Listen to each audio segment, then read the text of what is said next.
Siang anak-anak? Siap. Hari ini saya akan memberikan pembelajaran atau pelajaran tentang PKN, yaitu moral dan sikap dalam lingkungan masyarakat segi atau dan lingkungan sekitar. Sekarang saya mau tanya, sila pertama apa? Tuhan yang Maha Esa. Oke, sila kedua. Coba sila kedua siapa yang tahu? Coba langsung siapa yang tahu sila kedua? Coba disayangkan dan berada. Cuma satu orang bicara. Sila ketiga. Persatuan Indonesia. Sila keempat. Apa? Kegiatan yang dipimpin oleh hikmat kebijaksanaan dalam perjuangan keluarga. Oke, sila kelima. Keadilan sosial dan sosial. Dalam sosial bersyukur Indonesia. Oke, jadi dari setiap sila ini adalah dasar ideologi negara atau dasar bangsa Indonesia untuk mempersatukan. Untuk mempersatukan, makanya di atas Pancasila itu ada tertulis Bhinneka Tunggal Ika yang berarti Beda-beda. satu. Maka dari isi dan teks Pancasila itu punya makna dan punya arti masing-masing. Nah, saya baca dulu. Sila pertama menyangkut tentang ketuhanan yang Maha Esa, itu makna dari itu apa kira-kira? Makna dari sila pertama itu apa kira-kira yang tahu? Ya, isinya ketuhanan yang Maha Esa, tapi maknanya atau pengertian dari ketuhanan yang Maha Esa itu apa kira-kira? Toleransi. Oke, pertama adalah toleransi dalam beragama. Itu toleransi dalam beragama. Nah, seperti yang kita biasa lihat, ada orang ibadah, jangan diganggu. Misalnya ibadah hari Minggu bagi umat Kristen dan agama Islam yang lagi sholat itu jangan ada yang mengganggu. Kita menghargai sesama teman agama yang sementara menjalankan ibadahnya. Terus apa kira-kira lagi yang dari sila pertama itu? Nah, itu masuk dalam nilai moralnya juga, etikanya. Misalnya ada yang lagi ibadah puasa, itu kan salah satu bentuk toleransi. Jangan diganggu juga. Nah, terus kita masuk ke sila kedua. Apa sila kedua tadi? Pemahaman menurut kalian dari sila kedua itu apa? Pengertian dari sila kedua. Siapa yang tahu?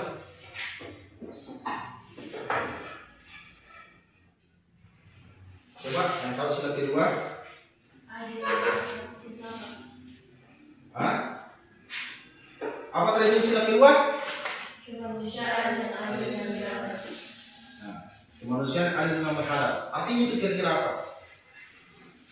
Menghargai. Jadi menghargai diri sesama Manusia. manusia. Nah, di sini ada yang tidak mau dihargai tidak? Tidak. Pasti mau dihargai juga.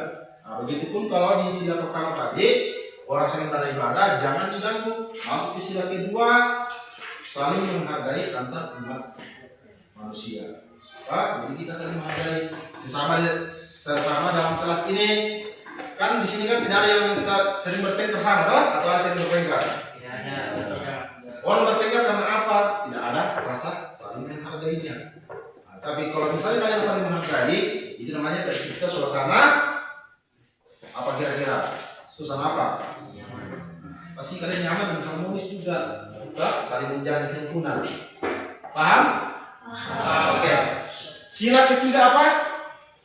Persatuan Indonesia. Nah, apa makna dari bunyi sila ketiga? Kita harus menjaga persatuan dan tidak membeda-bedakan. Nah, itu pun juga di sila ketiga ada itu tidak saling membeda-bedakan. Kamu suku mana? Kamu agamanya apa?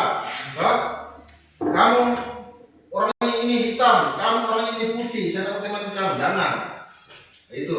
Jadi di situ bunyi dari sila ketiga adalah tidak membeda-bedakan. Itulah bisa.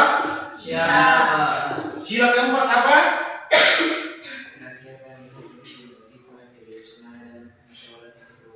Oke, yang paham makna dari sila keempat apa? Oke, bermusyawarah dalam menyelesaikan suatu permasalahan. Jadi setiap ada permasalahan itu harus dimusyawarahkan. Jangan langsung membuat keputusan. Seperti yang sering kita lihat di luar, banyak penggusuran rumah terjadi antar padahal ini antar satu kerukunan keluarga, satu keluarga ini. Kenapa ada sampai yang digusur-gusur begitu? Karena tidak ada musyawarah. Masing-masing menjalankan egonya. Nah, itu. Jadi makanya itu salah satu untuk menyelesaikan suatu masalah adalah dengan cara musyawarah. Paham arti musyawarah, Pak? Nah, musyawarah dilakukan untuk mencari suatu solusi. Gitu. Apa jadi masalahnya? Dijalankanlah musyawarah untuk mencari salah satu solusi. Dan yang kelima apa? Sila kelima? Menolong sesama dan menghargai orang lain. Sila kelima apa?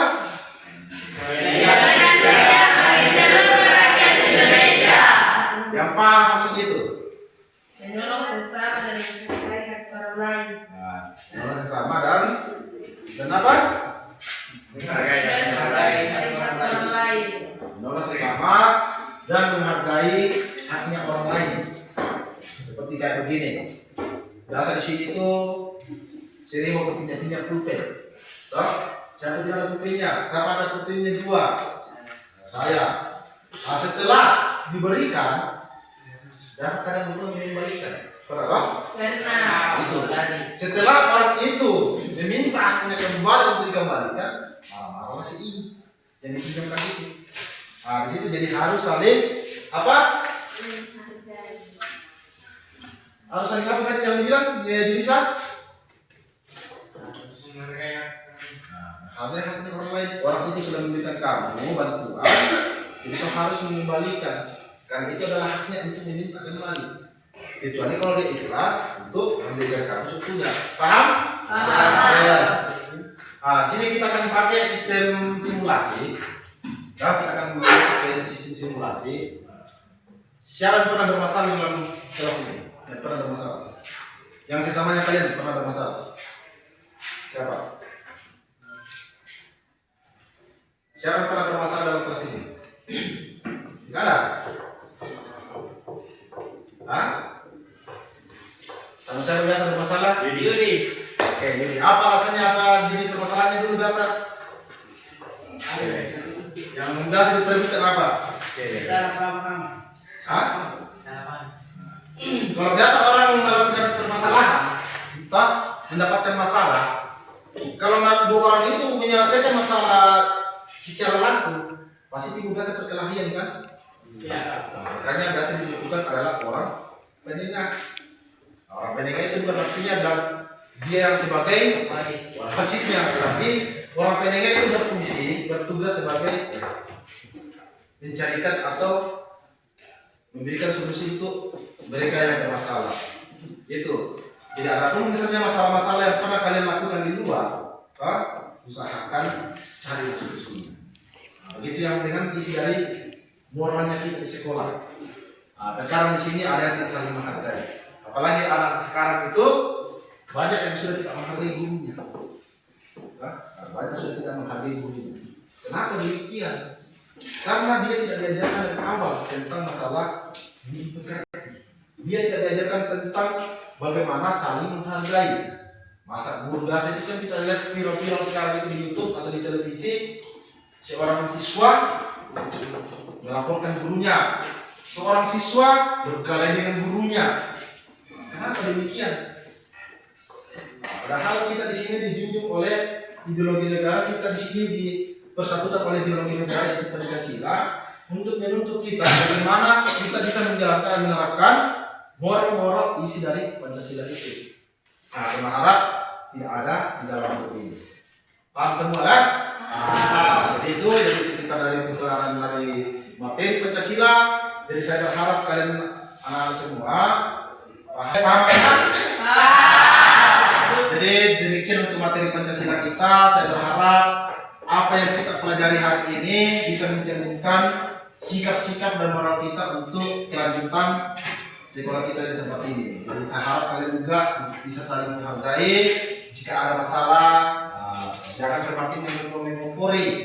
Tetapi kalau ada masalah yang teman, ya saling mendukung, saling memberikan solusi untuk mendapatkan musyawarah, melakukan musyawarah untuk mendapatkan solusi. Bisa dipraktekkan? Bisa. Oke. Sekian dari saya. Terima kasih.